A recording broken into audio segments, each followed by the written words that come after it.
താങ്കൾ ചെയ്ത bigger than life characters നമ്മൾ കണ്ടിട്ടുണ്ട്. ഞാൻ ഉൾപ്പെടെയുള്ളവരത് നോക്കി നിന്നിട്ടുണ്ട്.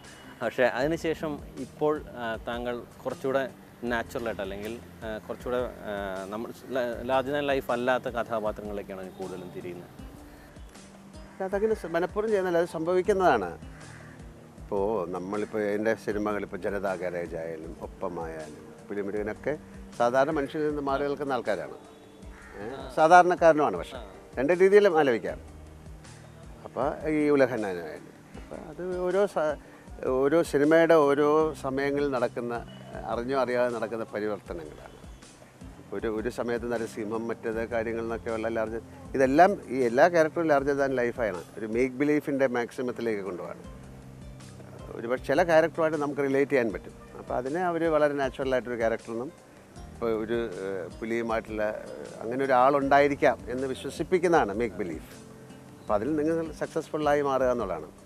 അതുപോലെ ഉലഹന്നാൻ, പഞ്ചായത്ത് സെക്രട്ടറിയായ ഉലഹന്നാൻ, അയാൾക്ക് ഭാര്യയായ ആനി, അയാൾക്ക് 2 കുട്ടികൾ എന്ന് പറഞ്ഞിട്ട് അയാളുടെ ജീവിതത്തിൽ ഇങ്ങനെ സംഭവം ഉണ്ടായെന്ന് നമ്മൾ തോന്നിപ്പിക്കുന്നു. അതിന് ഒരുപാട് കാരണങ്ങളുണ്ട്. അതിൻ്റെ കഥാപാത്രം, അതിൻ്റെ സംവിധായകൻ, ഒരുപാട്.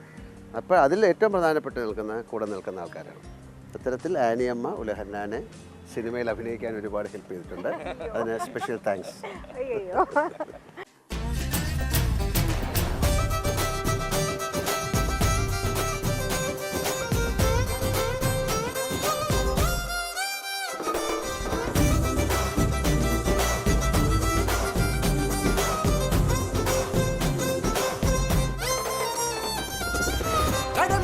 കരിവലയെറിയണ് ചെറുമയോടൊരു നുണ പറയുമ്പം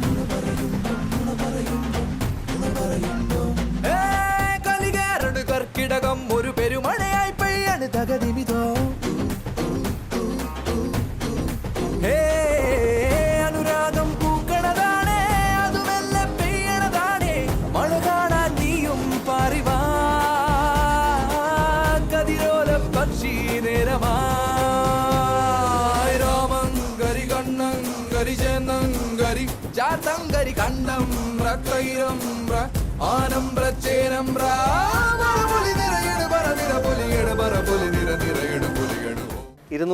ഇരുന്നൂറിലധികം സിനിമകളിൽ ഒരുപക്ഷെ ബാലതാരം തൊട്ട് ഇതുവരെ അഭിനയിച്ച് കാണും. സിനിമ ഇത്രയും നാളത്തെ ഒരു എക്സ്പീരിയൻസ് മീന എന്ന ആക്ട്രസിന് എന്താണ് നൽകിയത്? കുറേ കൊടുത്തിട്ടുണ്ട്, ലൈക്ക് കുറേ എക്സ്പീരിയൻസ് കൊടുത്തിട്ടുണ്ട്. കുറേ ക്യാരക്ടേഴ്സിനെ കുറിച്ച് കുറേ പഠിച്ചിട്ടുണ്ട്. പിന്നെ അതെ, ഇതുപോലെ വ്യക്തികൾ ഉണ്ടാവുമോ എന്നൊക്കെ ആലോചിക്കാനൊരു ഇതുണ്ടായിരുന്നു. അങ്ങനെ because we don't come across those kind of characters നമ്മൾ. So when we do some character, ഇങ്ങനെയും ഉണ്ടാവുക ആൾക്കാർ, ഇങ്ങനെയും തിങ്ക് ചെയ്യുമോ, ഇങ്ങനെയൊക്കെ ചെയ്യുമോ എന്നൊക്കെ we get to know those kind of characters also, ഇങ്ങനെയും ആൾക്കാരുണ്ടെന്നൊക്കെ. So those kind of personalities. പിന്നെ of course lot of fame, popularity, പിന്നെ എല്ലാവരുടെ അഫെക്ഷൻ ആൻഡ് ലവ്.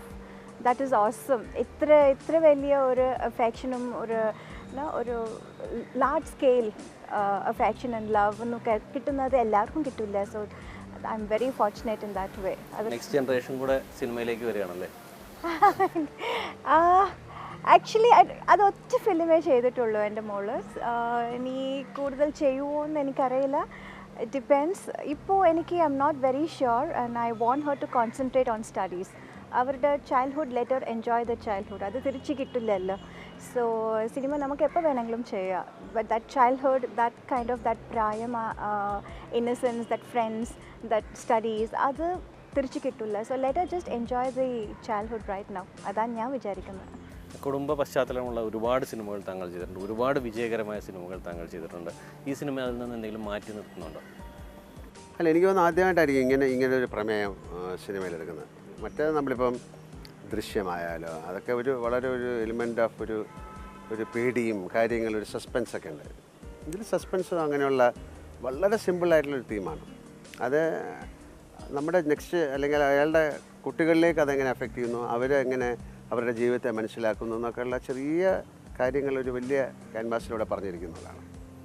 അപ്പോൾ ഇതൊരു പുതിയ പ്രമേയമാണ്. ഒരുപാട് പേർക്ക് റിലേറ്റ് ചെയ്യാവുന്നതാണ് കാര്യം. അങ്ങനെ ഒരുപാടുണ്ട് കാര്യങ്ങൾ. കല്യാണം കഴിച്ച് കഴിഞ്ഞ് കുറേ നാൾ കഴിയുമ്പോൾ 7 years ഇച്ഛ അങ്ങനെയൊക്കെ ഒരുപാട് ടേംസ് ഉണ്ട്. അതൊക്കെ സംഭവിക്കണമെന്നില്ല, പക്ഷെ അങ്ങനെ സംഭവിച്ച 2 പേരുടെ കഥയാണ്. അപ്പോൾ ഇതിൽ നിന്ന് നമ്മൾ പറയുന്നത് ഇത്തരം മൊണോട്ടണിയിൽ നിന്ന് മാറാൻ ഏക മാർഗം എന്ന് പറയുന്നത് വീണ്ടും നിങ്ങൾ പ്രണയിക്കുന്നതാണ്. അപ്പോൾ അത് നമ്മൾ കണ്ടെത്താത്ത ഒരുപാട് കാര്യങ്ങൾ ഓപ്പോസിറ്റ് ജെൻഡറിൽ ഉണ്ടാവും. അവർക്ക് നഷ്ടപ്പെട്ടു പോയ കാര്യങ്ങൾ, ഒരുപക്ഷെ അവർ മനസ്സിലടക്കി വെച്ചിരിക്കുന്ന കാര്യങ്ങൾ. ഇപ്പോൾ ഈ സിനിമയിൽ ആനിയമ്മ നന്നായിട്ട് പാടുന്ന ആളാണ്, പക്ഷേ ലഹന്നാൻ അത് മറന്നു പോയിരിക്കുന്നു.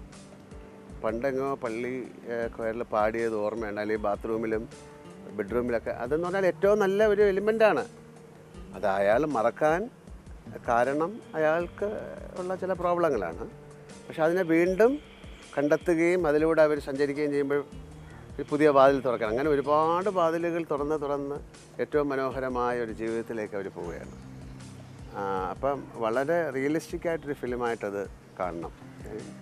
പിന്നെ അതിലെ കഥാപാത്രങ്ങൾ എല്ലാം വളരെ ലൈവ്ലിയാണ്, വളരെ അധികം ഹ്യൂമറസ് ആയിട്ടുള്ള സിറ്റുവേഷനിലൂടെയാണ് കടന്നു പോകുന്നത്. കാര്യം അത്തരം കാര്യങ്ങൾ വളരെ സീരിയസ് ആയിട്ട് പറഞ്ഞാൽ കുഴപ്പമായി പോകും. അതുകൊണ്ട് തന്നെ വളരെ ലൈറ്ററായിട്ടാണ് എടുത്തിരിക്കുന്നത്.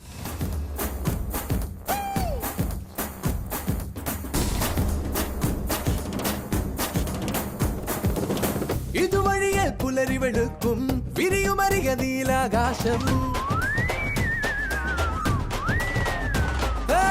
പുതുമണ്ണിന് പൊൻകണിയായി തളിരില വിരിയോ നെയ്യും തരുനിരകൾ.